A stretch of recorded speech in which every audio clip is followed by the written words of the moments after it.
Frank, do you mind just talking?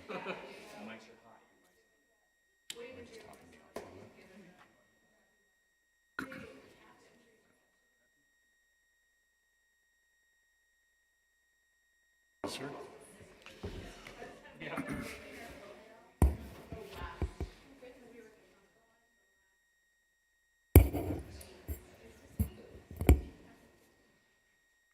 I'm going to go ahead and call this meeting for February 5th, 2024 to order. Thanks everyone for coming. We're also meeting remotely via Teams, so we have some folks online remotely. Welcome as well. Councilor Fury is excused this evening. We're going to start with the Pledge of Allegiance, and I'm going to ask our Citizen of the Year, Katie Williams, to lead us this evening. Congrats, Katie. Pledge allegiance to the flag of the United States of America, the republic for which it stands.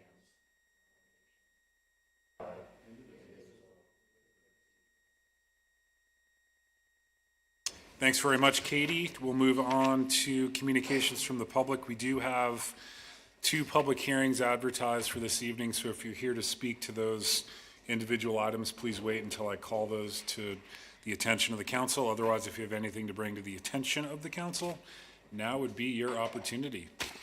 Welcome, Daniel. Thank you, Mayor, Council. I just wanted to let you know that the Whitefish Workforce Assistance Program is now accepting applications. So our website, housingwhitefish.org, go to programs, you can go to the application, all the program criteria. So they're due on March 15th. So we encourage anybody that's interested in applying to reach out to us if they have questions. Thanks, Daniel. Yep. Good job. Bob. Thank you and good evening. Bob Horn, Horne, 151 Wedgewood Lane in Whitefish. And I really came tonight to speak on item 9, but I was just curious. I'm sure I'm not the only one that wants to speak on that. Would council agree to take public comment when the item comes up, as you deliberate? I wouldn't know what to say right now because I haven't heard the discussion. I would entertain that, Bob. Not a problem. Okay, thank you. At that time, I would request to the council, though, we do have one council member that does need to leave by 8:45 this evening. So unless there's items of importance tonight unrelated to the agenda, if we could kind of postpone those till the next meeting, I'd certainly appreciate it under councilor comments at the end. But yes, we will take brief public comment at that point. Thanks, Bob. Mary.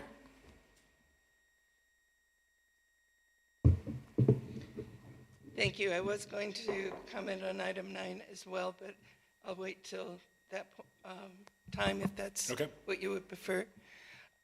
Excuse me. And I will ask, just because you have the memo that we sent in your packet, and if at the beginning of that discussion, if you can provide us some clarification as to what you're looking at as a city in terms of filing an amicus, intervening, or what your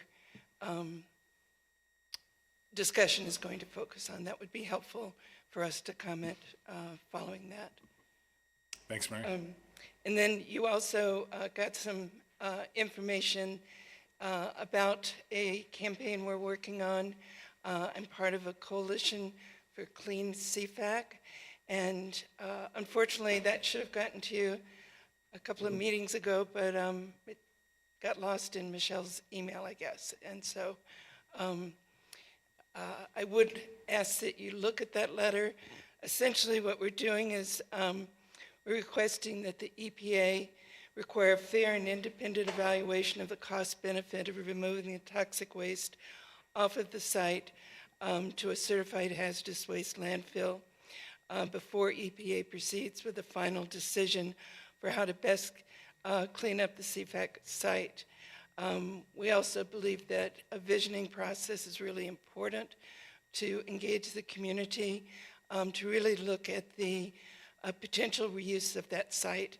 It's almost 1,000 acres, so it's a huge piece of property, almost the same size as the city of Columbia Falls. So it has a lot of future potential if it's cleaned up. If the cleanup plan does not call for removal of the toxic waste,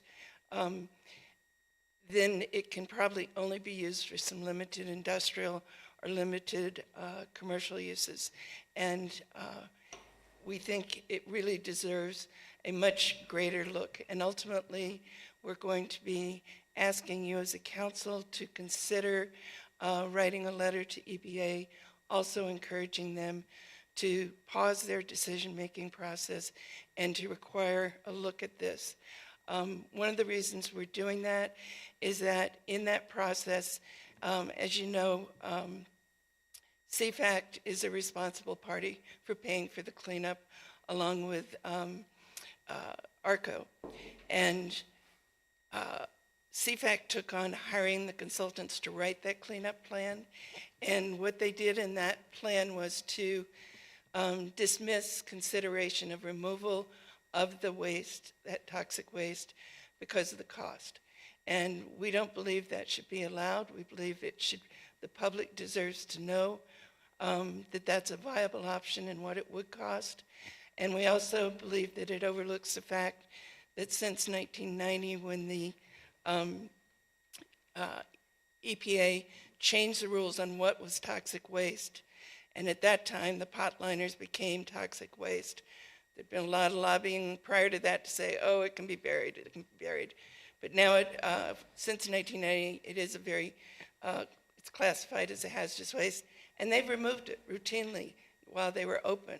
We want to see that the remaining waste also be removed. So I will be back before you probably to, again, request consideration of a letter. I'm not sure what the proper process for that is, but I'll check with you and keep you posted on this. Thank you. Thanks, Mary. Further public comment this evening? Any volunteer board reports or anyone online, Michelle, wishing to provide comments? Okay, I'll move on to volunteer boards from the council. Anyone? Not seeing any. You do have the consent agenda, including the January 16th meeting from the special, as well as regular meetings. Frank? I would move to approve the consent agenda as presented. Is there a second? Second. I'll second. Seconded by Councilor Cornell. Rebecca Norton indicated she will recuse from voting on the consent agenda. Okay. Given her absence at the last meeting, all those in favor, please raise your hand. Those opposed, like sign, and that motion does carry unanimously, which brings us on to our first public hearing, which will be ordinance 24-1 approving Alpenglow Phase 2 PUD to develop 18 apartments in one building on approximately 0.61 acres of land located at 530 Edgewood Place in Whitefish. Wendy. All right, good evening. So the request before you is from Housing Whitefish for a PUD, again, to develop 18 apartments in one building on 0.609 acres. This is phase 2 of the Alpenglow apartments. Phase 1 was approved by the council in 2019. Phase 1 is a 38 rental apartments in 3 buildings. This project received occupancy in 2021. Homeward was the applicant, and they were awarded a low-income housing tax credit from the Montana Board of Housing in 2018. Phase 1 provides rentals for Whitefish area folks with an income of less than 60% of area median income. The original PUD does overlay all the 2 parcels, and the original application identified a future phase 2, which is the one you're seeing tonight, as possibly containing 14 units, but no design work was submitted for this phase, and it was always anticipated that they'd come forward with a new application for you. So along with phase 1, that original project received 3 zoning deviation. They reduced the parking to 1.5 spaces per unit. They had a maximum building height of 43 feet for building number 3, which is the larger one in the back of the project. And then some of the side yard setbacks for buildings 1 and 2 were 10 feet. So this residential PUD will be located in the kind of northeast portion of the project. And it'll be developed at 29.5 dwelling units per acre. 2 of the units will meet the legacy home program, serving an area median income of 60 to 80%, and then the remaining 16 units will serve up to 120%. Access to the site is shared with the Alpenglow 1 project, so they can either access off of the alley to the north or Edgewood to the south. No improvements to the streets are required. All that improvements were done years ago. And then sidewalks are located within the project that will connect to the sidewalks within the Alpenglow Phase 1 project. Off-street parking is being provided with an overall ratio of 1 space per unit. 3 spaces are being removed to provide access into the parking lot, and those are being replaced within the Alpenglow Phase 2 project. So overall, the entire site has 75 parking spaces, or about a 1 1/3 space per unit. The applicant is working with the Phase 1 management and owners, so all parking across the entire project will be available for everybody.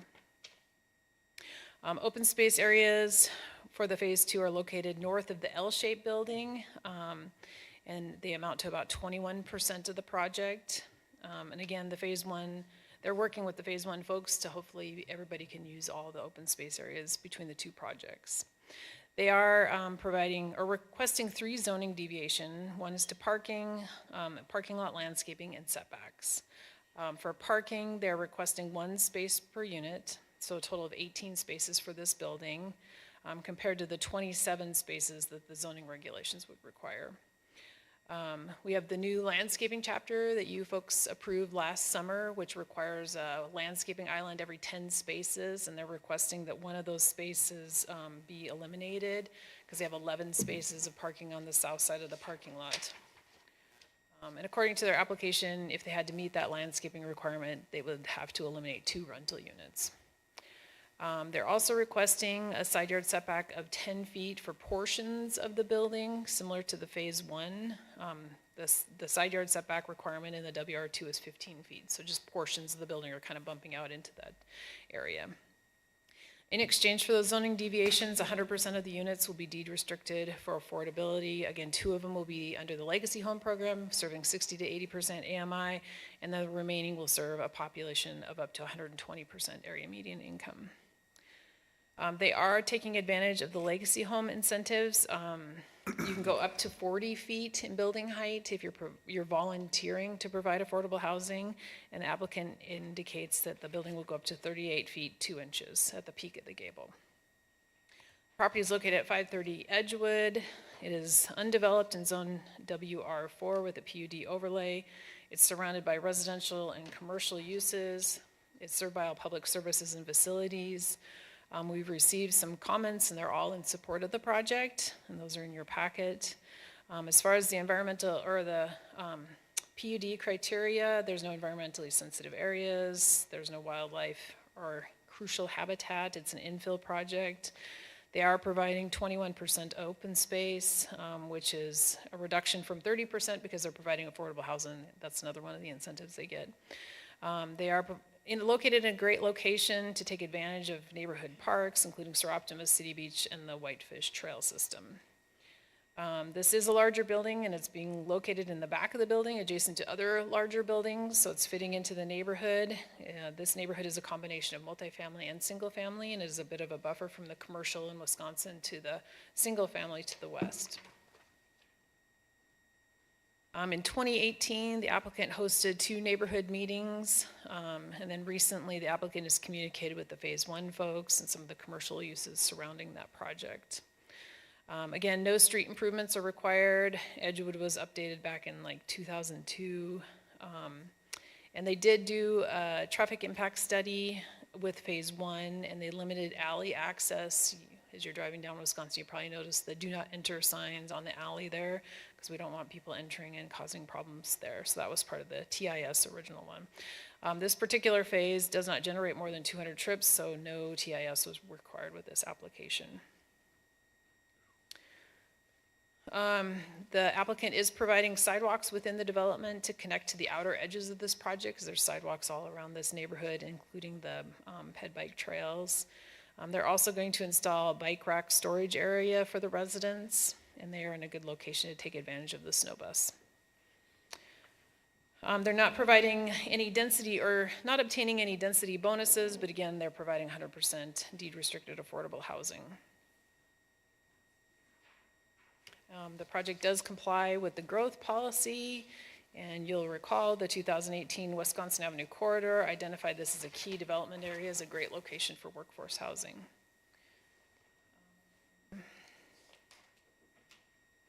So the planning board held a public hearing on January 18th. Only the applicant and the applicant's representative spoke at that hearing. The Community Development Board, excuse me, they are now the Community Development Board. They did pass that recommendation unanimously, so that's what's coming before you, subject to 11 conditions of approval, and also the deviations to the zoning be granted.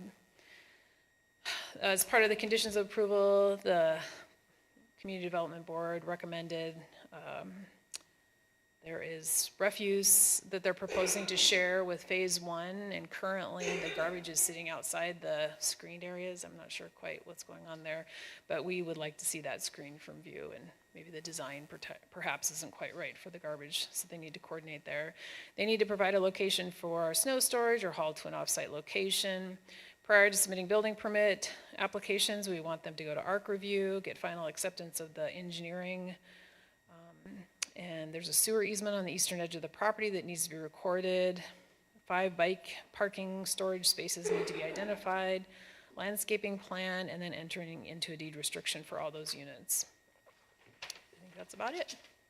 Thanks, Wendy. Any questions for Wendy? We'll start with Frank. Wendy, do we have any anecdotal evidence or any studies at all that talk about whether or not where we've allowed for reduced parking that we're not causing further problems in the neighborhoods and areas that?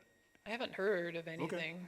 Well, I was just curious, because that's one of my personal concerns, is that I just, Don't wanna cause problems. if we have that little parking associated with those units, and we end up with 2 cars per unit, they gotta go someplace. Right. But if we're seeing that the people that are using these things, we're not ending up with multiple cars per unit, and we're not having an overflow problem into the neighborhoods, I'm fine with that. Thanks.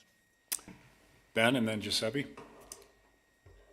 The only question I had, there's 18 units, 2 of them are actual legacy homes units, correct? They're in the program. The other 16 would be deed restricted with some deed restriction TBD, basically. Right, to Okay. no more than 120% area median income. And Daniel can speak to more of that. He Okay. elaborated quite Hopefully it's not extensively at the 120%, meeting. right? He can describe that. It was very complicated. Yeah. And is there any reason why we wouldn't have one? Is it awkward or difficult to have 2 different deed restrictions in the same project? Or is there any reason why you wouldn't have just one deed restriction across the whole project? I think it might be by unit. Isn't that kind of how we've done those other ones? Angie's maybe more familiar with the I can't remember, but I think so. by unit. Yeah, because I think the way that the legacy homes works is it allows the unit to change, like Right. the actual unit, but then, As long as there's somebody earning 70% in one of them, Yeah. it could move around, yeah. if all the other units are encumbered by a different deed restriction, is that still gonna work correctly, I guess is my question? Or should they all be covered under one or the other? I don't know. Maybe Daniel's got more insight to that. Giuseppe. Yes, Wendy, just a question following up on Councilman Sweeney. Just for me to compare, you might not remember, what's the ratio parking lots to units at the snow lot? So the snow lot's not a rental, those are ownership. Okay, I think it's 1.3. Less than 2, I know, but but more than one? but more than 1, yeah. Yeah. Okay, while here, we're going for 1. Right. Okay, thank you. Further questions for Wendy? We did advertise for a public hearing on ordinance 24-1, and we'll hold that public hearing now. Any public comment? I would invite the applicant. Daniel, if you have anything to add, please. Thank you, Mayor, Council. It's a pleasure to be up here today presenting this project. We're really excited to be, bringing this forward. It's a lot of work that's gone into getting to this point, and a lot of work yet to do. Just a couple, Wendy did a great job providing some background on the project, and also Phase 1. This is Phase 2. We'll probably have a new name ultimately, as it will be different ownership. To address Ben's point about going up to 120, we are taking advantage of the legacy homes. That means 2 have to be 60 to 80. Our goal really across the whole development is to serve on average 80% AMI. So that looks like 6 at 60, 6 at 80, 6 at around 95 to 100. We would like to keep that flexible over time if we need to go up to the 120. Ultimately, we have a pending application at the Cold Trust, the Cold Trust Multifamily Homes Program at the state. The threshold that they have is 75% of the units have to be serving 95% AMI and below. So we're still working on that piece, but that's kind of the restriction that they have. And then we actually have it even further for that. So that's addressing that. We'll be happy to work with the city on what that actual deed restriction looks like and how we manage that. That'll definitely be a big part of it. So the walking and the bike score, it's a 74 out of 100 for the walk score. If you look at a lot of the different developments around town, that's really awesome. You can walk to most things that you need to do in your daily life, and you can bike to almost everything. So that was some of our justification for the one-to-one in the parking. We have been working with Homeward, and essentially if it's legal and everything works out, we're good to kind of share and work out a new agreement for the management of the grounds. We're kind of working on what it looks like for kind of having a nice site that can go between the two. Now, share probably too much or more than you guys need to know, but to be fully transparent on where we're at in the process, finance is a really big part of this. As you all know, when we're charging less rent, when the market, where the market could go, we have to make up that subsidy, or we have to make up that money somewhere. So what that looks like is we're probably going to be looking at a 50-50 loan to essentially equity or capital that we're bringing into the project. So we have a lot of work to do on our end to bring money to this project to make it work. So that's just the reality for these types of projects. So we are working, as I mentioned, we have an application at the Cold Trust. And so that is a competitive, very competitive funding source. So we're eagerly awaiting going in front of the Montana Board of Housing, hopefully in March or April. We'll have a lot more information then. But we are kind of doing this kind of beginning phases of a capital campaign for us to really get the necessary funds to get to this point. And don't be surprised if we do come back and work with you all on potential funds from the Affordable Housing Fund or a proposal for some of the resort tax down the line. So we'll start to work with staff on coming up with some of those ideas and seeing if there's any interest in the city in helping to support the project financially. We are working with DEQ on a Brownsfield cleanup. There's just some small contamination of lead on the site, and they're cleaning that up once the ground is cleaned up or ground is melted, which might be sooner than later on this one. Other parts here, I think those are my main pieces here. Pending approval here and next steps for us, we'll be moving into schematics and the construction documents. We'll be looking to bring on a general contractor probably later in the spring, summer, once we have a little bit more of the financing and construction or the funding figured out. And then lastly, really just starting to raise the necessary funds to make up the difference to make this project really work. So happy to answer any questions, but would also like to bring up Brandon to walk you through the site a little bit more and share a little bit about our site plan here. Quick question, are we well positioned for that Coal Trust funding, and or do we have a backup plan through LIHTC or other mechanisms? We have a pre-approval from the Coal Trust. So it's been one of these where there was HB 819 brought more funds, so there was $65 million that were allocated. I think last I checked, there was only 13 million left that hadn't been applied for, and that might even have changed over the last couple weeks. And it's because it goes up to 95% AMI, so it really is really flexible in terms of where you can meet. So short term is we are working on the backup plans. I mean, those interest rates are under 4% for permanent financing. So really pretty stellar for these types of projects. In terms of a LIHTC project, it's not quite big enough. It doesn't quite have the, yeah, it's just not quite big enough, and just the amount of time and effort and energy that goes into those projects. We would be putting that amount of energy into to 18, and we would also be putting that same amount of energy into 100. So we'd really like to be able to do a LIHTC project eventually, but just internal capacity and just time to put that together is just doesn't make sense for this project. Thanks, Daniel. Yep. Brandon?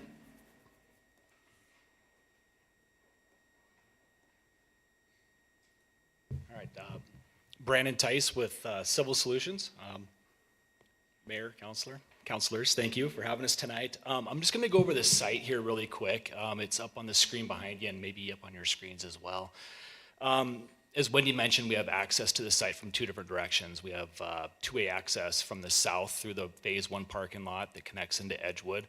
We've also got ingress via the one-way alley of Woodland Place that goes from east to west. So you can come in from the west, enter the site, and then leave again, taking a right-hand turn on that alley and continue out to Wisconsin. So, you know, if you're gonna be heading up to the mountain in the morning, you might wanna, folks will probably go down to like Edgewood, hit the light, take the left-hand turn, go up to the mountain. If you just wanna head into town, take the alley, take the simple right-hand turn, go south right into town. Our parking lot also has a one-way out on the northeastern corner there. We worked with Travis with the fire department to get him that access point so that he could bring a fire truck into the middle of our parking lot to be closer to the building to fight fires, rather than to fight a fire from the alley itself. So we got him a little bit closer there, so that's the kind of part of the reason that we got that egress lane there at the northeastern corner. Switch over to water and fire. We'll be bringing in a new water main that will connect to an existing 8-inch main that was stubbed into this site from the Phase 1 development. So the folks that did Phase 1 did a really good job of stubbing out water and stormwater to this site. So we'll just connect to that main, extend it through our site, and then terminate it with a hydrant and a cap near the Woodland Place alley there, so that if Public Works ever wants to extend that back east to Wisconsin, they can. That new water main will be in a 20-foot wide easement for the city to maintain. So we'll get that recorded as part of the project. The building will be sprinklered, so we'll bring in a fire service to the building. We'll bring in a domestic water line as well for the building. The domestic water line will be metered, of course. Let's see here. Sanitary sewer, we found that there's an existing 8-inch, I think it's a clay sewer main that runs along the eastern edge of the property. It's not in an easement right now, but it is a city sewer main. We're gonna connect to that main and then also provide an easement back to the city for that main. It'll be a 15-foot wide easement. Your guys' standards is 20 feet, but we'll work through that with Public Works on that variance. Let's see here. Stormwater. As I mentioned, Phase 1 stubbed out an existing 12-inch storm main to the site. We'll connect to that with a series of inlets, rain leader connections off the roof, so any water that comes off the building, we can collect it and get it into that system. And then that water will flow through the Phase 1 development. It'll go through a subsurface stormwater treatment and storage facility that's already been sized for the Phase 2, and then it'll connect into the Edgewood street infrastructure that was installed, you know, a little bit over 20 years ago. So kind of a plug-and-play system for stormwater on this site. Parking. As Wendy mentioned, we're requesting a variance for 1 stall per each unit, so 18 units. We're looking for a net gain of 18 stalls. Our parking lot has 21 stalls, but we had to pick up an extra 3 because we're losing 3 where we connect into the Phase 1 parking lot. Wendy mentioned that if we can't get that landscaping island variance, we'd lose 2 stalls. It's a little bit, I had to think about that for a minute because I was trying to do the math, but what happens is the landscaping requirements, the way I understand them, is that you're supposed to have a landscaping island every 10 stalls, and then on the ends of the parking lot also you're supposed to have islands, I think that equal like 180 square feet. So if you'll see on your screen, stalls 1 and 11 on the west side of those stalls up against the sidewalk, that's only a 3-foot wide island as well. So what we would have to do is take a stall off the northern run and the southern run to get us down to 19 stalls. Net gain is 16, so that's where we lose the 2 stalls. I'm not sure if you followed me there, but a lot of math going on there. So that's the request there. Garbage, as Wendy mentioned, we'll add some screening to the existing garbage. It's located just west of that stall number 1 at the northwestern corner of our parking lot. And we'll have sidewalks that connect over to that phase 1 development, so you can easily bring your garbage out and over to that existing facility. Dry utilities, power, gas, phone, cable, data, we'll be bringing all that in from the alley there on Woodland Place where it's readily available. And we're planning to bring all those services in underground, so we don't have any overhead lines coming into the building. David Cool with Cushing Terrell couldn't be here tonight. He has the flu, so I'm going to attempt to talk about the buildings a little bit. So, civil engineer talking about buildings.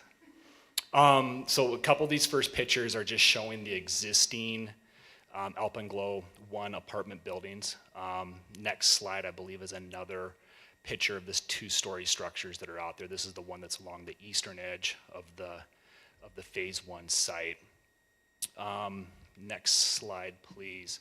So you can see that we're trying to do something similar with the buildings, but we didn't want them to look the same. We just wanted them to complement each other. One idea that David had was to add these dormers on the 3rd level to give more kind of break away from the building, kind of give it a little more relief. The other neat thing about this project or this building, the way that we ended up laying it out in an L shape, is your traditional like apartment buildings will have a hallway down the middle of the building, and then you'll feed the apartments on either side. So you'll only have windows on one side of your apartment. Here we've got 3 different access points where you come into the building, and then you go upstairs into your units.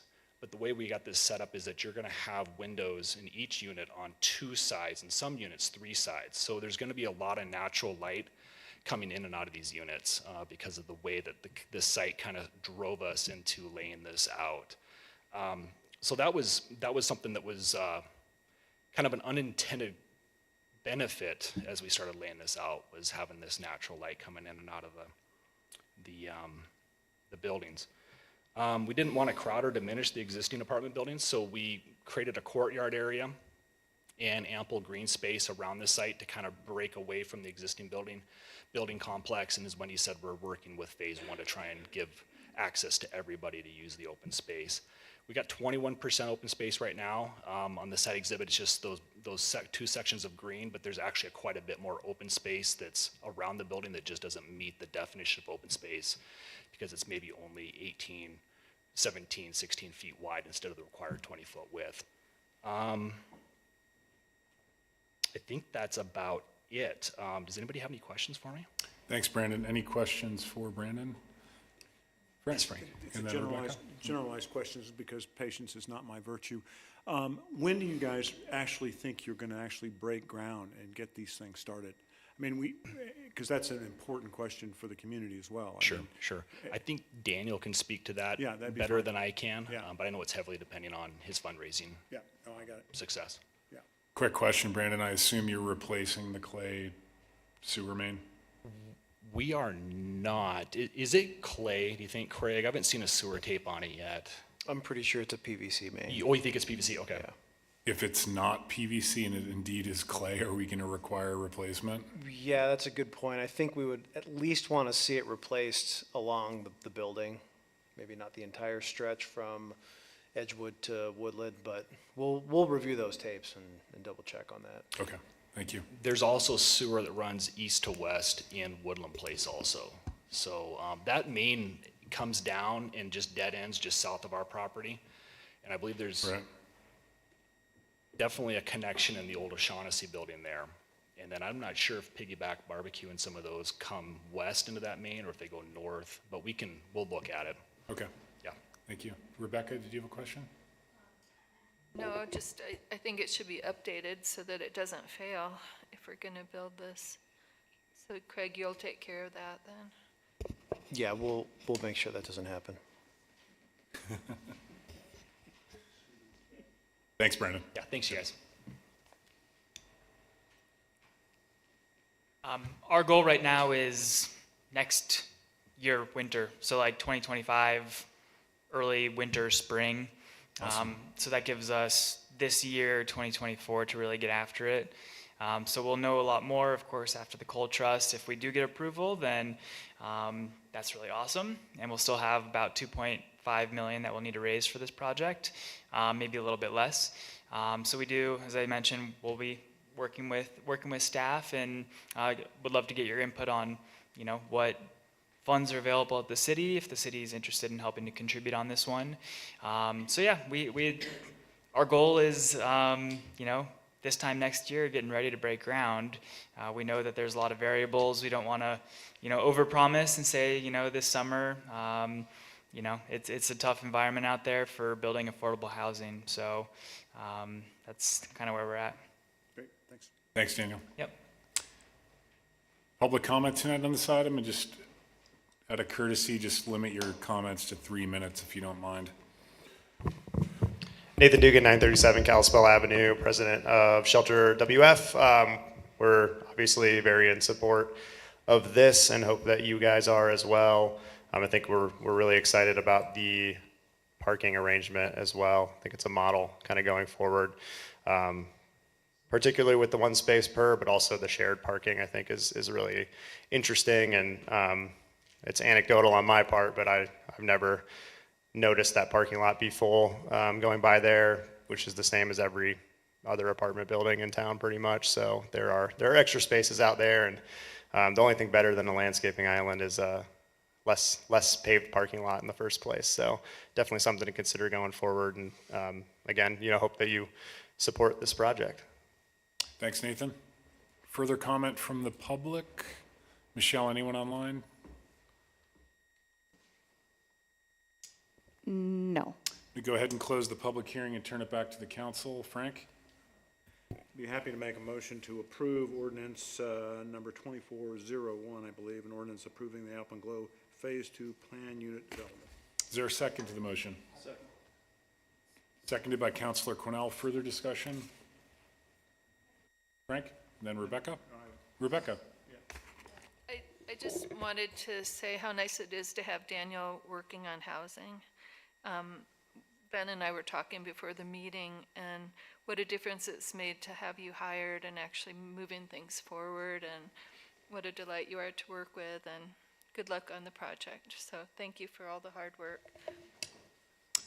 Further comments? All those in favor, please raise your hand. Those opposed, like sign, and that motion carries unanimously. Thanks, Daniel, Brandon, Eric. We'll move on to ordinance 24-2, amending Title 12 of our subdivision regulations of the Whitefish City Code. Wendy. All right. So we were before you last fall making a whole host of all these different amendments, and then we merged our planning board and our board of adjustment into the new community development board. And so then we needed to go back and amend our subdivision regulations and strike out planning board and insert Whitefish Community Development Board. And there was a couple of other little typos. We also changed our minor subdivision waiver. Again, state law changed to minor subdivision, like administrative minor subdivision. And there was a couple that we missed during last fall when we did all those updates. So that's essentially the only amendment we're doing. Planning board again held a public hearing last month. They unanimously recommended approval. There was no public comment. That's it. Thank you, Wendy. A riveting agenda item. Any questions for Wendy? We did advertise for a public hearing on what will be ordinance 24-2. Any public comment this evening? Michelle, anyone online? Go ahead and close the public hearing and turn it back to the council. Giuseppe. I move to approve ordinance 24-2 as presented. Is there a second? Seconded by Councilor Cornell. Further discussion? All those in favor, please raise your hand, and those opposed, like sign, and that's unanimous as well. Thank you, Wendy. We'll move on to item 7 of our agenda, which is communications from our Public Works Director, Craig Workman. Item 7A, consideration of awarding the consultant agreement for the water and sewer master plans. Craig. Well, if you thought that was riveting, just wait for this one. So you all have my staff report. I'll kind of go through the cliff notes here. In order to ensure that the city continues to provide safe, dependable, and affordable water services, now and into the future, we are working on updated water and sewer master plans. The intention here is to provide updated information for a current revision to the growth policy that's currently underway. The Public Works Department recently advertised for proposals to update these comprehensive plans, and we received 2 proposals. One of them was from Robert Pesha and Associates for the wastewater master plan update, and the other was from AE2S for both plan updates. In accordance with our consultant selection policy, we did appoint a selection committee comprised of myself and Karin, as well as, a rating panel comprised of myself and Karin, as well as a selection committee including myself, Karin, and Rebecca. We held interviews last month on January 19th, and the selection committee would like to unanimously recommend that we appoint RPA to do the wastewater master plan update and AE2S to complete the water master plan update. Thanks, Craig. Any questions for Craig, Giuseppe, and then Frank? Just a question. I understand providing safe and dependable. How do you measure affordable water? Ooh, well, that's a good question. So we do, on an annual basis, compare our rates to the rest of the state. Typically, at least the water rates in the city of Whitefish are more expensive than the rest of the state because we provide surface water. But we do have a barometer with which to compare through the rest of the state and the region for both water and wastewater rates. Frank? Craig, I mean, I rarely quarrel with when we want to do things like this, but it seems to me, given that we're going through a master plan update, isn't this what I'll call a new master plan for water and sewer a little premature? Because we don't know really what our growth policy will look like and how it may affect or impact our water usage and our sewer. So. Yeah, in fact, I think it's really the opposite. The goal of these plans is really to inform the growth policy as to where water and sewer can efficiently and effectively be extended to promote growth. And so they kind of walk hand in hand. Okay. Further questions? I would entertain a motion, please, and I like the fact that we're splitting this up with 2 reputable firms. Rebecca? Can I speak to it first, or should I make the motion first? Motion, please, first. I move that contracts be awarded to Robert Pesha and Associates to complete the water master plan and to AE2S to complete the wastewater master plan, and the city manager be authorized to execute both contracts. Is there a second to the motion? Seconded by Councilor Quinnell. Further discussion? Rebecca? Yeah, I really liked this. Both of the companies that we got, and then they're going to have a subcontract with a man named Paul Montgomery. He's good.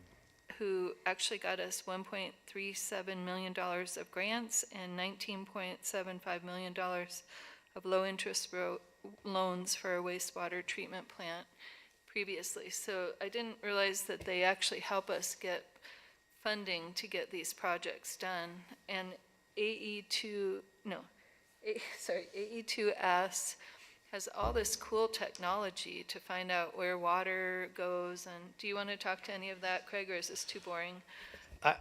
I just want to make a quick correction. I apologize. You read my motion perfectly, but I screwed it up in the staff report. So it would be RPA doing the sewer master plan and AE2S doing the water master plan. Yeah, and I should have caught that too. No, I apologize. I had it properly worded earlier in the staff report, but no, I think you've got a great point. Both of these consultants really came in and did a great job. AE2S did have a lot more kind of digital water and wastewater experience in their presentation, and I'm excited to kind of explore that and see where it goes. Yeah, really neat satellite technology and everything. So they both presentations talked about syncing with our growth policy so that we have a better, robust growth policy plan going on, and the public will be involved in this too.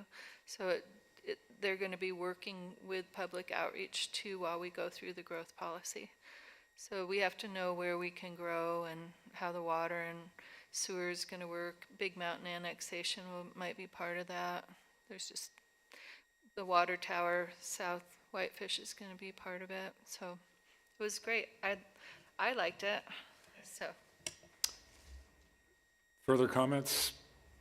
All those in favor, please raise your hand. Those opposed, like sign, and that motion does carry unanimously. Thank you, Craig. We'll move on to item 8, communications from Laney, our finance director, regarding ordinance 24-3, if I'm not mistaken. A resolution to approve a one-time payout of back pay related to resolution number 14-59 to the Whitefish Firefighters Relief Association. Good evening, Mayor and councilors. I provided a detailed staff report, and you feel free to ask any questions about the detail in there.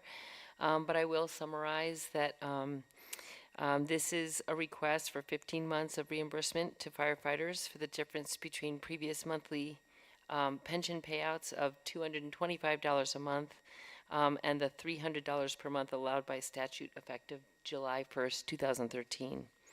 Previously, actuarial valuations were required to determine the soundness of the fund, and recent changes to the statute has allowed the determination of financial soundness of the fund to be done internally. As a result, this determination has been made by the staff, and we recommend that the back pay, as described in the staff memo and Exhibit A of the resolution, to make those 20-year contributing volunteer firefighters whole. Thanks, Laney. Any questions for Laney on her staff reports? I would entertain a motion, please. And it would be resolution 24-8, actually. Steve? Mr. Mayor, I move to approve resolution 24-08, authorize the payout from the Association Pension Fund in recognition of the contribution of the volunteer firefighters on behalf of the City of Whitefish. Thanks, Steve. Is there a second? I'll second. Seconded by Councilor Sweeney. Further discussion? All those in favor, please raise your hand. And those opposed, like sign, and that carries unanimously, Michelle. Thank you, Laney. And we'll move on to communications from Angela Jacobs, our city attorney, regarding the Maid versus State of Montana case. I will entertain brief public comment limited to 3 minutes following Angie's report, please. Okay, good evening, Mayor and City Council. We spoke, I believe it was in December, about the Maid case that was filed against the state by Montanans Against Irresponsible Densification, also known as MAID, because that is a mouthful. At the time, it was relatively in its infancy. We were go-getters, I guess you could say, and we actually changed our ordinances to comply with Senate Bill 323 and Senate Bill 528. Senate Bill 323 allows duplexes in single-family zones. 528 allows ADUs as a matter of right and provides, some things with ADUs, like for instance, no on-street parking. So at the time, because we'd already changed our ordinances, council direction was, well, okay, we changed it, let's just wait and see what happens with the lawsuit. Ultimately, if these bills are held unconstitutional, we can go back and revisit those.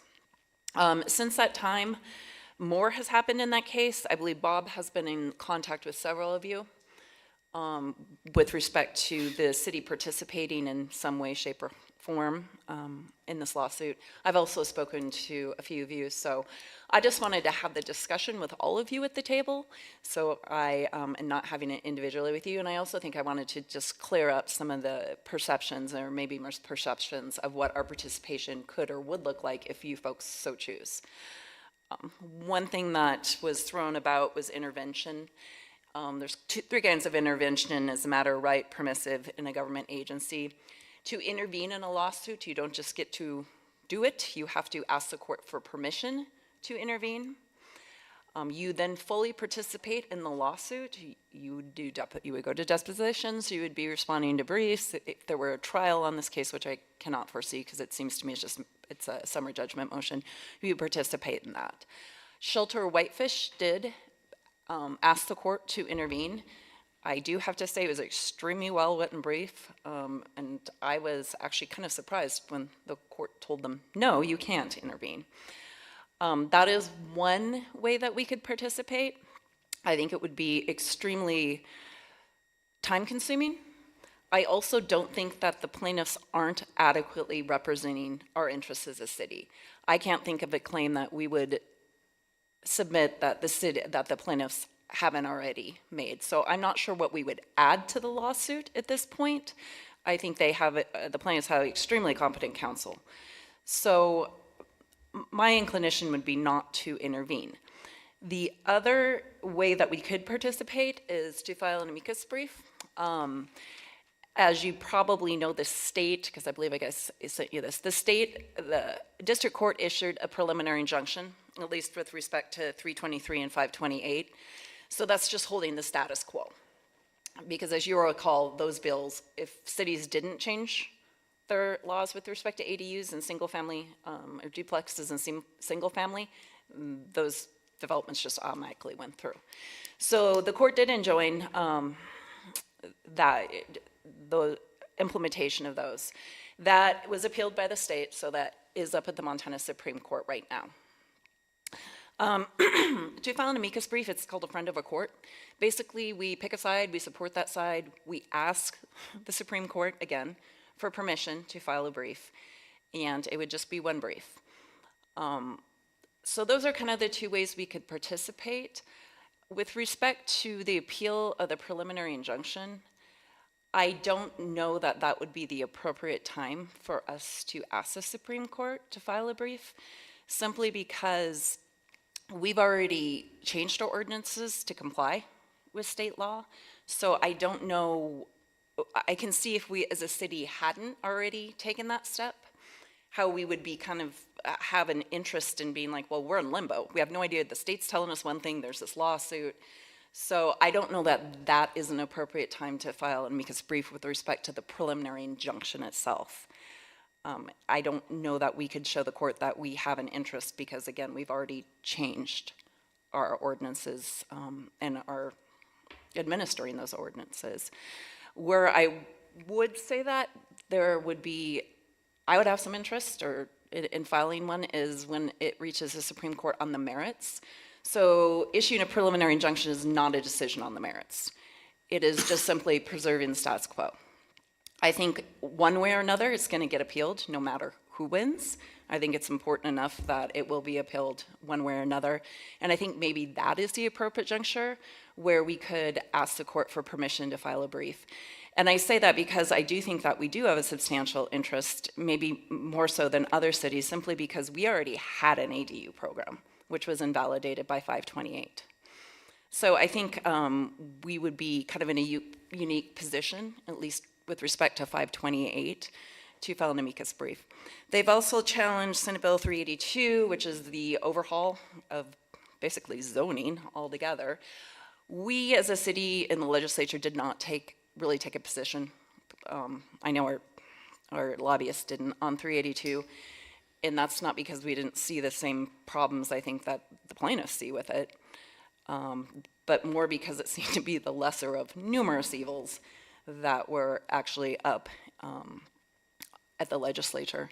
So we didn't take a position on it for or against. I don't know that we'd want to take a position on it in this litigation either. It seems to me like we're just going to have to let that one play out. But again, wanted to have a conversation with you folks just so we're kind of all on the same page and I'm not getting information from here and there and everywhere, and just so you guys had a better idea of, if you choose to participate, how you would do so. Thanks, Angie. Any questions for Angie? We'll start with Steve. This might not be for you, Angie, it's probably more for Dave. Have we issued any building permits on ADUs or duplexes since we changed our regulations? Or, and if so, those how many? just went into effect in December. I'd have to do some review. There may be a couple that came through Okay. since then, but My concern is that if it's status quo, if we have this rash of people coming in for building, and it might make us want to join this lawsuit more so that we can kind of protect the city. But if it's not an issue, then I'm not sure that it makes sense to cast our lot right now. But anyway, that's my question. I'd like to know if we've had a bunch of application or building permits for those kind of things. Additional questions? Rebecca, then Ben. Yeah, I guess I'm confused about the status of us as a city implementing a law. So we changed all of our rules to be compliant. Now this judge has put them on hold, 2 of them. So really, shouldn't we go back to what we had before we changed the rules to be compliant with what the judge has ordered? Because if we allow people to move forward with these new rules that were mandated by the legislature, then we're non-compliant with what the judge has ruled as maybe unconstitutional. Well, Rebecca, I would say that, I spoke with Kelly Lynch at the league about this, and I think Dave did too. I think Dave was looped into those emails. We can, even though we are compliant with the state, we have the police power to pass zoning laws. So her view and my view is too that the judge's stay doesn't necessarily invalidate the ordinances that we've already passed. And that's kind of what I talked to you folks about in December. How do you want to proceed? And I believe our direction going forward was let's just work with what we have and see ultimately what happens in the district court and the Supreme Court. So I personally do not like the ADU law at all. I don't think it should be allowed to go up to 1,000 square feet or 35 feet. I don't like the lack of impact fees to pay for them. And the other part of it that I don't approve of is that we had a way to change our own program to build incentives in for local housing. Now that whole ADU law is incentivizes commercial development because you can get 2 full-size houses on one lot up to 35 feet in height, which is 3 stories with a flat roof, which changes the character of our neighborhoods greatly. So I have concerns about that. Not so much the duplex law, but I would at least like to entertain an amicus. But I'm not sure what you're saying about when we would do that. So right now, Rebecca, what is being appealed to the Montana Supreme Court is the judge's issue of a preliminary injunction, just keeping the status quo. Again, because if we were in limbo, not knowing what to do, given the state's legislation and this lawsuit, I think we would probably want to file a brief. At this point, though, we have passed ordinances that are compliant with state law, so I don't know that we'd have any interest that the court would recognize as different from the plaintiffs and the states in this. Then again, they did allow Shelter Whitefish to file a brief, so perhaps they would let us. But again, a preliminary injunction is not a determination on the merits. And it seems to me like that is where we would I agree with you that the ADU bill was, A, took away our incentives, and B, is fairly broad. I think when it gets to that point, that would probably be when we'd have a deeper interest in actually filing a brief to talk about the merits of the case. Ben, and then Frank. So I've read this thing once, and I should probably need to read it again. And my perception of it is long, and there are a lot of different legal arguments being made in here. If we were to participate in this, how would we, some of which, by the way, some arguments I agree with, and some of them maybe I don't. How would we actually narrow down what issues this city is intervening on or commenting on out of this whole thing? and especially in how would this council agree on it? I mean, any thoughts on that? I mean, I guess if you move to intervene, you could move to intervene in certain counts of it, or just not participate in the other counts. But again, if you intervene, you're in the lawsuit, and that's, I know a few of you probably were on council when the donut lawsuit was going on for 15 years, it felt like. So you had some property owners intervene in that lawsuit between the county and the city that lived in the donut. So they kind of had a different perspective on it, and they were allowed to intervene, but they participated in the entire lawsuit. And I know that because I actually represented the city in their claims, because John Phelps felt it was a conflict for him to do it, so.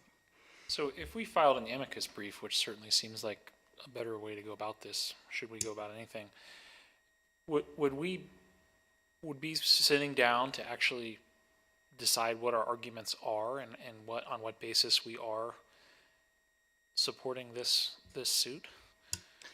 Yeah, I would think you would have to have, you have to, when you ask the court for leave to file a brief, you have to articulate what your interest is.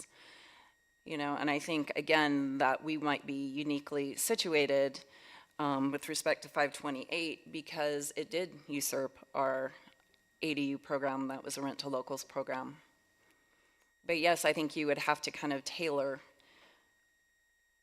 what you were weighing in on. And I don't know that you would want to weigh in on everything. Like Rebecca said, she's not necessarily offended by the, having duplexes and single family zoning. So I would expect that you would want to narrow that down as to not waste resources or really the court's time. I mean, the ADU thing is a good example, and I agree with you on that. I mean, what's your sense of, like, how many legal arguments in here are we actually supporting? Is it like very narrow, or would we end up broadly supporting a lot of the stuff going on in the suit? I guess I'm just struggling with how to. Well, I think the ADU one, again, you have a unique interest in. The other one that they challenged was 245, which allows multi-use, mixed-use, kind of multifamily in commercial zones. We saw that with Highway 93 and 40. I don't know your folks' view on that point. And of course, the big one is 382, which again, we didn't take an official position on at the legislature. And again, I don't know what your folks' feelings on 382 are. I mean, from my personal perspective, there's parts of 382 that are very good and there's parts that are problematic. And I think the plaintiffs did a really nice job pointing out, particularly the discrepancies in 382, why City of Columbia Falls, who's the same size as City of Polson, all of a sudden has to comply with 382. I think how they drew those distinctions, and I don't know the reasoning behind it. So I don't know. It was kind of up to you folks what you feel like is worth fighting for. But from my perspective, I'd narrowed it down to things you really care about. Again, because picking out things that really affect whitefish and have an impact on whitefish, I think the court would be more inclined to grant us leave to file a brief than if we just threw everything on the wall and see what stuck. My last question is should we decide to do that as an amicus brief, when would we reconvene to figure out what our response looks like? Is that like months or years down the road? I think if you're going to decide whether or not to file a brief in the appeal that's pending, which is only the temporary preliminary injunction, you'd have to make that decision pretty quick. My understanding from plaintiff's attorney is that the state's brief, I believe he gave them an extension, so it's due, I want to say late February. So we would probably, if we were going to file a brief, then we would probably want to get a motion in to the court in a fairly expedient manner. If you were only interested in filing a brief with respect to the merits of it, that is not a decision you need to make anytime soon. It will have to work its way through. I know that the state had approached Jim Getz about a stay at the district court until the Supreme Court was done with the preliminary injunction. I think his inclination is to say no, which I completely understand. You got to move litigation, and I think they just want it to be timely. So I think you're probably looking from the time, well, I mean, and frankly, the plaintiff's attorneys already filed a motion for summary judgment on count 1, which has to do with restrictive covenants, which, I mean, at least my reading of the order and the preliminary injunction, the court was very receptive to that argument. So I think that plaintiff's counsel will, I don't know about the state, but I know plaintiff's counsel will move this case along. So I don't think you're looking 5 years out or anything like that, but it's certainly not a decision that you'd have to make right now. Frank? Angie, something did pique my, I mean, as a general proposition, I don't think intervening is the way we should go by any stretch of the imagination. I think our better role and probably more effective role would be in an amicus position in myself. But my rhetorical question, it really is, given the preliminary injunction, would we be allowed as a city to say, yes, we changed our zoning to comply with state law, but that state law has been stayed, and therefore we can stay the changes we made pending the outcome of that, so that we could take that, because my concern is that particularly with respect to the ADUs and the abrogation of what I think was probably a very innovative and very effective way to begin to produce some local housing at an affordable price, has been taken away from us. Can we in effect say, well, we're just not gonna allow, I would go so far as to say even duplexes at this point by right, or ADUs at 1,000 feet that didn't otherwise comply with our prior inclination. So, because we only changed it, the only reason we changed it was at a knife point from the state and those statutes. So, my question stands. Yeah. I mean, I guess what I would suggest if you guys were interested in doing that is doing some of like an interim zoning ordinance, saying basically we're not going to, this is what we're going back to.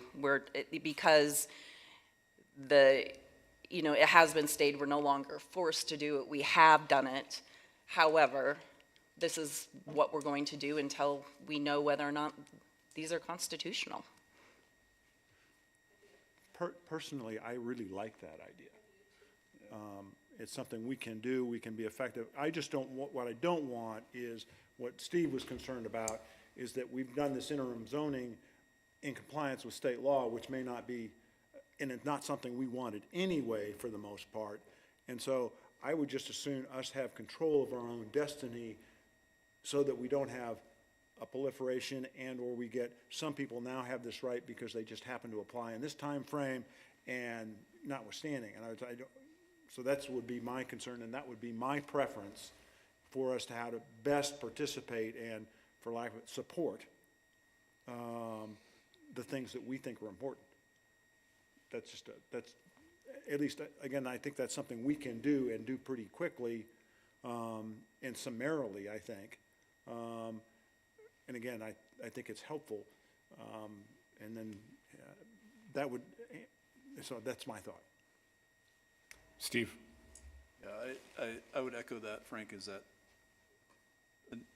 I mean, my preference here in moving forward would be an interim zoning ordinance that references our previous zoning on both duplexes and ADUs, whatever it was before we made all the changes. Plus, I think we should be involved in some way in an amicus brief on the merits of this case. Right. Reading through this lawsuit, which I understand about maybe 30% of.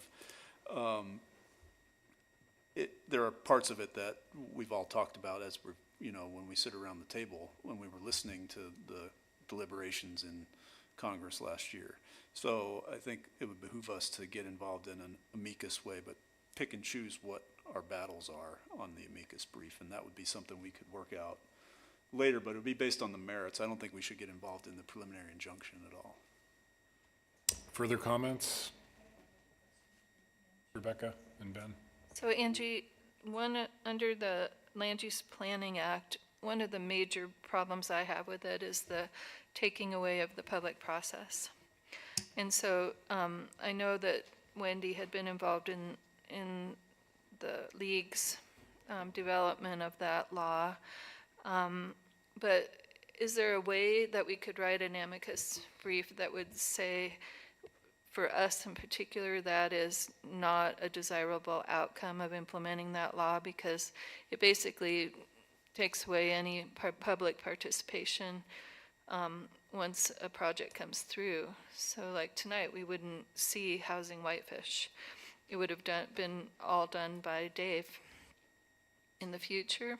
I mean, and I think that's a really big, that would have a huge impact on our community. And the reason why we have such a great town is because we have a very robust public process with a lot of people that care enough to show up and give us feedback as we plan our future.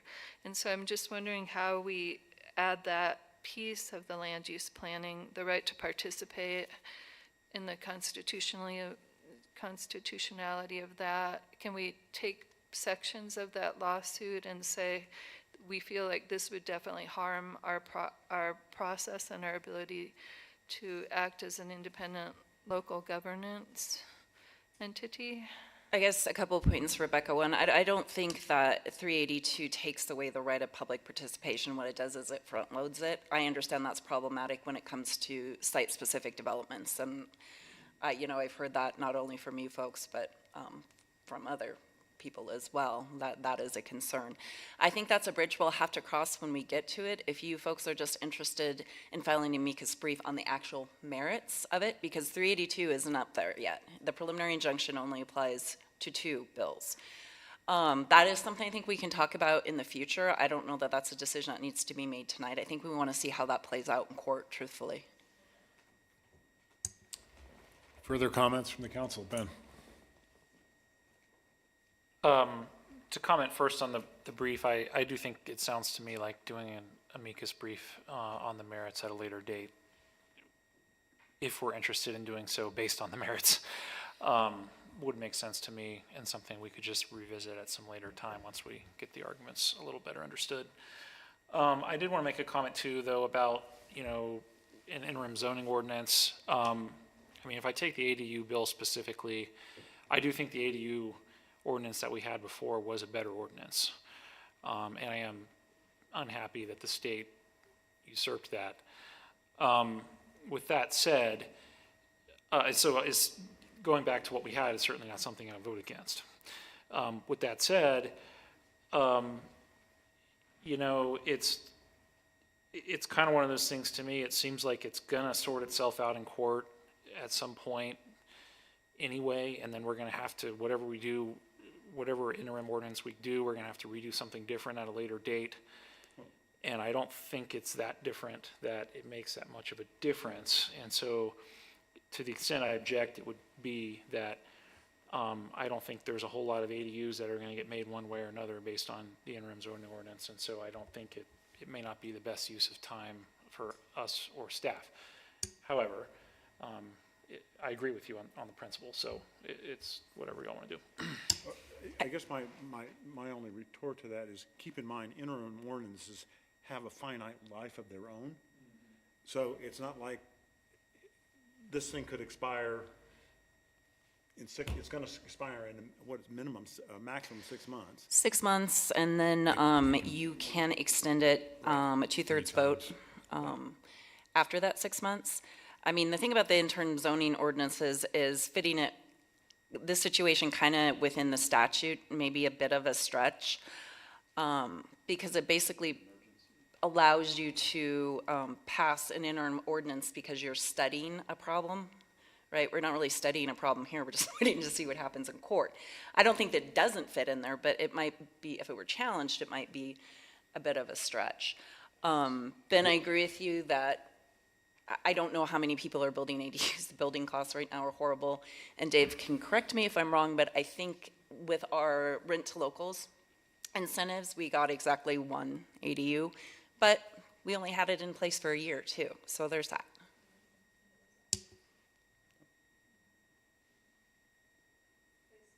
Angie, can you argue that this is indeed an emergency?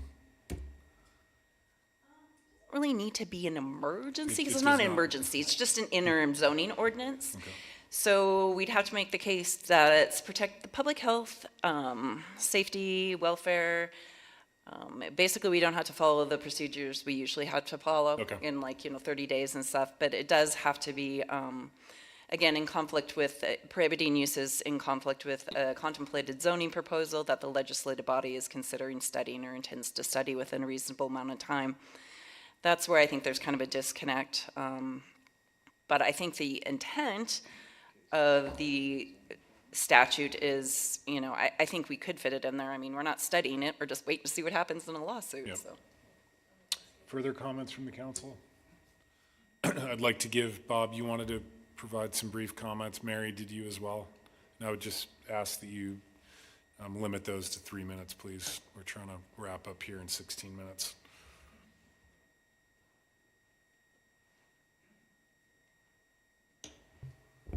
Thank you, Mr. Mayor. Bob Horn again. You did discuss one good reason for getting involved at some level, and that is that you had an ADU program and you had incentives. Right now, that has been enjoined by the ruling, okay, by the judgment. You could easily do a regular ordinance reinstating that program, but this time have a chance to take a closer look at your incentives and come up with some incentives this time that would really make a difference. I don't think much of the incentives, I'm sorry, that you came up with last time. So you really have an opportunity to do that. One of the things that we learn as planners whenever we get out of school, those of us who went to planning school, and get out there and practice, is that no good product ever comes out of a bad process. That's another reason to get involved. This process was a bad, flawed process from square one. When the governor first appointed the Housing Task Force and gave them their charge, from day one, it was all about onerous local regulations. Nothing else was considered. And it continued like that.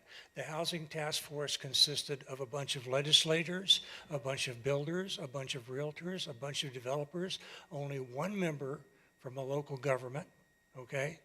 It consisted of nobody who had any experience in community planning, any experience writing a zoning code, administering a zoning code, and certainly no one that had any expertise in housing policy.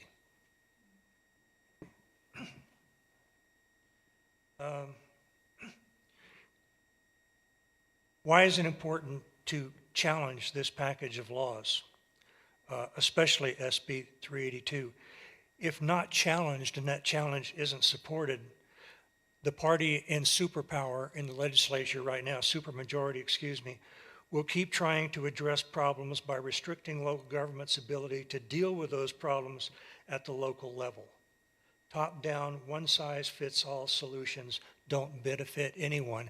You'll have a hard time telling me that the same policies that will be effective and work in Billings will work in Columbia Falls. I'm sorry. They just won't. Also, there's no guarantee that these bills will produce any affordable housing whatsoever, because they do not control the purchase price, they do not control the rent price, they do not control the subsequent purchase price and rent prices. Dana Smith said it herself on the TV news 2 months ago. We don't need any more market rate housing in Whitefish. No housing expert that I've ever met has ever said that you can zone or build your way out of an affordability problem.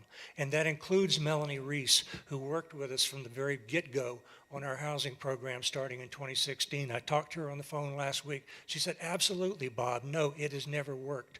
The housing experts, where we wrote the ordinances on linkage and inclusionary zoning in Jackson in the 1990s, told us the same thing.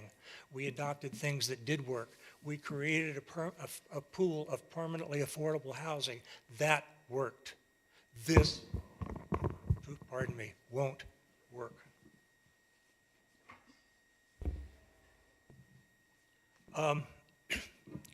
I could, if anybody wanted to take me out for a cup of coffee or an adult beverage of your choice, I could probably talk to you for 2 hours on what is wrong with these bills from a planning standpoint, from a legal standpoint, from a technical standpoint, from a functionality standpoint. I will not go into those tonight because they're all in the complaint and addressed in the ruling.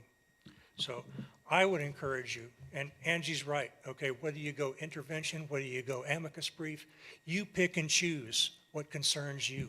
You don't have to go in it for all of it. Just say, we're concerned about this bill. We're concerned about that bill. We're concerned about how 382 does this or does that, okay? So you can structure it any way you want, and I encourage you to do so. Thank you. Thanks, Bob. Mary?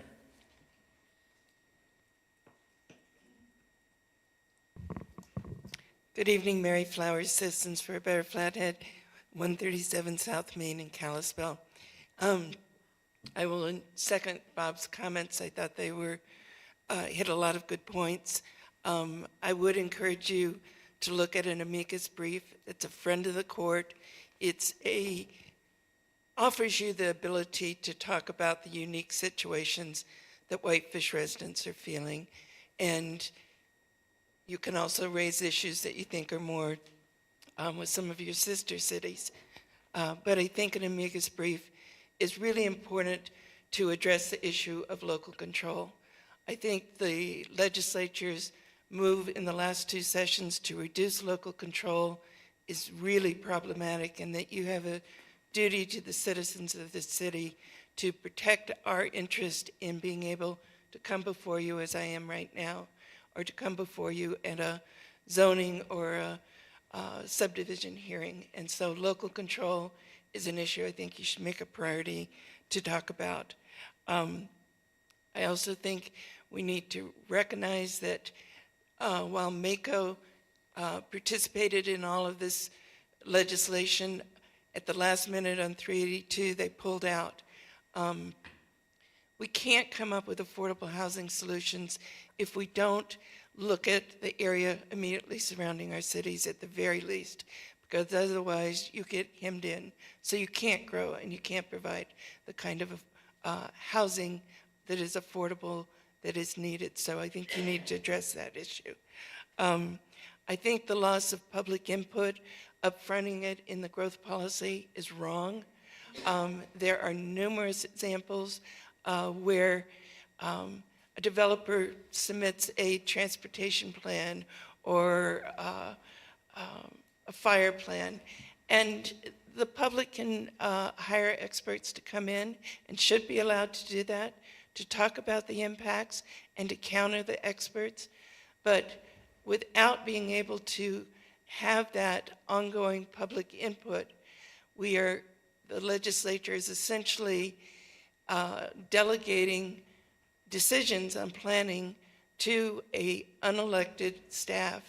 And we believe, from our perspective, that that should stay with the local officials, and it should allow the public a much more simple path to be engaged in defining how growth is happening, where they've made their greatest investment. And I think the public wants to support affordable housing. But these bills, I think that's a really important point that Bob made, do not provide affordable housing and have no guarantee for that. I think the bill's request that there be more data is valuable to the public and to yours and to the developer in the decision-making process. But they've not provided funding to enable cities to do this. I think on Highway 40 and 93 on that development was Senate Bill 245, and Angie can correct me if I'm wrong on this, but it's my understanding that if that developer had not willingly agreed to withhold some of the uses, commercial uses, you wouldn't have had authority to deny those. And so I think you need to look at those specific issues and address them. And also I think a really important issue that a community like you can raise in an amicus brief is the numerous studies that show in high amenity communities, you have a unique challenge in providing affordable housing because there is so much investment willing to come into a community like this where they can make in a summer in a short-term rental the value of a full year-term rental. They can go into an established neighborhood where some of our most affordable housing in our communities is and buy that out. You need to retain local control. I really encourage you to look at an amicus brief to do that. Thank you. Thanks, Mary. With those comments, I'd entertain some direction back to Dana this evening with concurrence of the council. I guess my offer of direction would be, one, I think an amicus brief would be appropriate for us to discuss on an ongoing basis to come up with where we want to focus our attention. I don't think we should be addressing every issue that we see in that. I think we ought to take a hard look at that, and we can do that over some weeks and time at this point. I would also be willing, again, over some time, to discuss and further discuss whether or not we want to, or whether it's appropriate for us to put in some interim zoning or restrictions that go back to what we used to have, particularly for the ADUs. I would be willing to have that discussion, but in terms of direction tonight, I think I'm in favor of considering and organizing an amicus brief at some point, and then to look at this for our interim problem. Just to clarify, Frank, that's on the merits, right? Not on the preliminary Correct. injunction. Right. Okay. Yeah. Does the council agree with that general direction? Showing of hands, please. I'm for not acting at all right now, and not giving direction to the staff and not acting and following what's happening through the court system. That would be mine, but. Okay, thanks, Giuseppe. I'm in favor of the first thing and not the second. However, I will probably support it when it comes back if that's what the council does. So, Dana, I know you're online. Is that clear direction? Angie as well? Clear as Yes. clear as it can be. So what I'm hearing is we're not going to file an amicus brief or seek to file an amicus brief with respect to the appeal of the preliminary injunction. We're going to hang tight, see what happens with the lawsuit, and if I get any further direction from you guys to move forward with an interim zoning ordinance, I will. I'm not getting that direction right now, I don't think. So if that's how I'm No, understanding not you right now. folks, then yes, it is clear. That's how I understood the direction. So, can I be recognized? Yes. Okay. So are we not going to do the amicus briefs? We are. Okay, that's what I thought. And then At we're some going to, point. oh, but not right now. Correct. It's going to be based on the merits of the lawsuit, this not on the injunction. preliminary injunction. So once the preliminary injunction gets handled, then it'll go to the Supreme Court or wherever it'll go back to. It'll go back as a lawsuit and where it starts based on the merits of the case. Right, but I also like the idea of not allowing people to come in under the laws that are currently on hold. And that's what Frank was recommending, but we're not acting on that tonight either. No, I think, what I heard, there's at least 3 council people that are interested in entertaining what that would look like, is what I heard here. The mayor has not weighed in on what he feels on it, but with respect to councilors, I think there are 3 of us that are specifically interested, a 4th that wouldn't oppose anything we came up with, and we don't know where Andy is. So what I'd like to do is at least have that on as an agenda item or as a work session item so that we could flesh that out. That would be my preference. Yeah, Frank, my suggestion would be to work session. I can't really take a stab at drafting something when I don't know what I'm drafting. Right. So I don't know, Michelle, do we have anything available? Okay. Okay. So we'll put that in a work session and Yeah. we can talk about it. In the next month or so, I think we'll be fine. Sure. Thanks. We're good on this item? I think so. Good. You have Dana's report enclosed with your packet. Dana is available online if you have any questions for Dana and/or Michelle. Dana, Michelle, anything additional to report on? I don't. Well, Can you guys hear me? Yeah. Okay, great. I had to go on through the web. My Teams on my computer decided to kind of crash out between the work session and the regular meeting, but it's my first day back. I'm working remote part-time, and I want to give a huge shout out to Michelle and all of the directors and staff at the city for keeping things going as I was gone. I came back to probably the smoothest transition back that anyone could ever expect. So kudos to everybody for stepping up and taking on more responsibilities in my taking time with my family. But I don't have anything to add since it's my first day back, but I know we've got a lot of things in the pipeline, and I look forward to presenting my manager's reports in the coming meeting. Thanks, Dana. Welcome back. Thanks. And we'll start with councillor comments. Rebecca, would you like to start this evening? I don't have any, thank you. Thanks very much. Ben? Oh, two things. The first is more of a general question. You know, we had an important discussion about the snow lot recently, and I guess I'm just wondering what are our next steps from here on that discussion. I was not at that meeting, so I can't. It was a tough conversation. I imagine it was. Yeah. Ben, when I attended that meeting, I did attend that one remotely. It sounded to me that, you know, we needed to bring John up to speed as well as myself, and we didn't really get direction at that meeting for staff. So I think we need to sit down again and schedule another work session when everybody can be present to review it again, is my feeling there, because I think there was definitely some concerns about the area median incomes that were presented and the financials of the project. Also noting that they hadn't had confirmation, I believe, from the land trust if they were able to participate yet or not, or if they had confirmed they were participating or not. So that's the take I got from the work session. So I think we would be looking at scheduling another work session here in the future. That'd be great. I just would like to add to that, Dana, that the price in question of the property that it would be, what the ground would be sold for to the land trust was also in question. Correct. Yeah, and we wouldn't know what that is without working with I think they'd have to have that in the agreement. So we will try to get more information before we get that work session scheduled. Thanks, Dana. Ben, anything further? Did you want comments on the resort tax? Sure. All right. So I went and looked at my tax bill.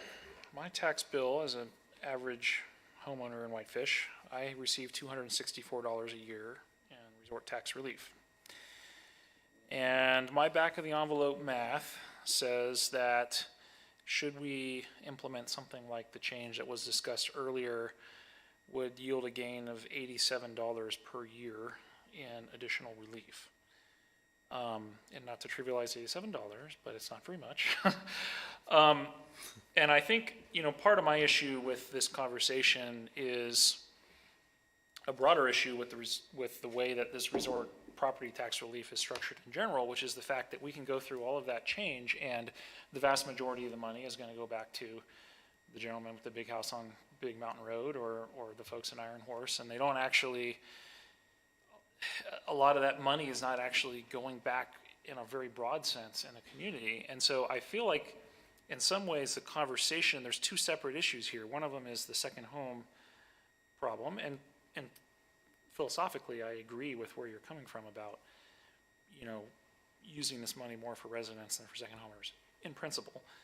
But the second part is the fact that the property tax relief itself is basically a regressive tax structure where if you just look at that piece component of this, the vast majority of the money is going to a very small number of people. And in my mind, that is at least as much of an issue as the second homeowner part of this is. And so for me, to the extent we ever went down this road, in a lot of ways I would almost think of it as a focus on the regressive tax structure problem, and there's a lot of really easy ways to solve that. You just say, you know, you divide it evenly amongst every property, or something that has a lot less of an administrative overhead problem than the second homeowner issue, which is very hard to implement in some respects. And so if we go down that path, I feel like it would be, for me, I would like it to be kind of maybe both of those things rolled together, or one, or something like that. But anyway, I would also just point out too that, this is a way of kind of, we're talking about adding more money to housing and stuff like that, and I think, I'm always for more money for housing, but, we haven't even the money that we've already passed, we haven't even established it, we haven't even used it yet, and it just kind of feels like maybe the conversation of raising more money there is just a tad premature. And maybe we also just did 2, votes on resort tax reallocation in the last year, and this would be like 3 of 3 kind of thing. And maybe this conversation might be better suited at a later date, in my head. And I think in order, if we're actually going to talk about fairness of the resort tax, property tax rebate, I think it needs to address the fact that a huge percentage of it goes to a small number of people. So anyway, those are my thoughts.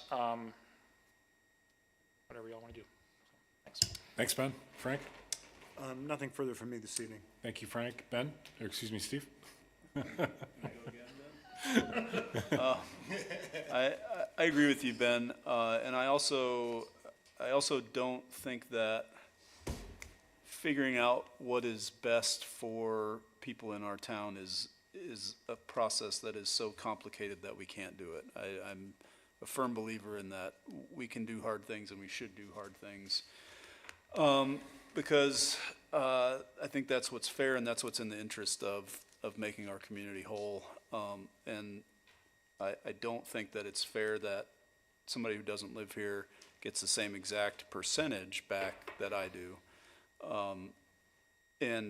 or anybody else who lives here full time, even the people that get a big chunk back. And I think we need to address that issue for sure.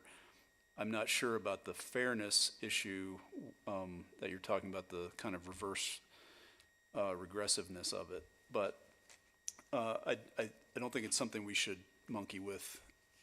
We shouldn't have it on the ballot again this year either. And I think this is something we need to study and hopefully get it on the ballot maybe at the next election, which would be a year and a half from now, or a little more than that. But I think it's something we need to solve, and I think we can solve it. I really do. I think there are ways we can do it. Apollo 11, basically with a roll of duct tape and some odd parts in the spaceship, flew around the moon and came home again without dying. So if they can do that, we can certainly figure out a better way to address this tax structure. So that's my thoughts on that. I do have two shout outs. One, if anybody's been paying attention, one of our local residents, Maeve Inglefinger, she's 17 years old, came in 4th in the world in the 10K skate in Sweden a couple weeks ago. And so a big shout out to her and her family and Glacier Nordic Club for training her and getting her to that level. It was amazing. She was the top finisher for the whole American team out there, male or female. So it's quite an accomplishment, and it was in the paper, but it didn't get a whole lot of traction, I don't think. And then the last one, just shout out to Whitefish Theater Company for the father-daughter ball. My 17-year-old actually asked me if I would like to go this year for her last year as a senior. And when she said that, I did, and we went big. There was some really good dancing there, so if you see any videos, you'll probably recognize me. And that was a lot of fun, and I really appreciate the fact that they've been putting that on for years, and it's been the first time in 5 years I've been able to convince one of my kids to go with me, and this one she had actually asked me if I wanted to go. So thank you to the Whitefish Theater Company for putting that on. Thanks, Steve. Giuseppe? Yes, 3 quick points. One, after listening to the Resort Tax Committee and our discussion, I fully agree with you, Ben, on all your points about the resort tax redistribution. And I agree with not rushing it. So just wanted to get in line with that conversation. Number 2, tomorrow at 1:30 here, There will be one of the periodic meetings for Vision Whitefish 2045, and that's the Economic Development Forum. So I've attended them, and they're interesting to be attending and to be active part into. And lastly, but not leastly, a shout out to the torch bearer and Special Olympics, who this year raised here in Whitefish $94,000 by plunging into the frozen lake. And that's those athletes are special, really are. And because if a normal athlete puts 200% to do what they do, one of them has to put 400%. And that's a cause dear to many people's hearts. And I just wanted to advertise that they almost touched $100,000. So that's very good news. Great job. Thanks, Giuseppe. 2 comments. Just wanted to thank the Carnival Board for putting on a wonderful winter carnival series of festivities this winter. It's always a hoot. And more importantly, I wanted to thank Michelle for assuming the role as acting city manager in Dana's absence. I think you did a stellar job. We had full confidence in you and certainly exceeded my expectations for sure. So thank you very much, Michelle, and to all the directors for stepping in and helping out the last few months. On that note, we are adjourned. Thank you.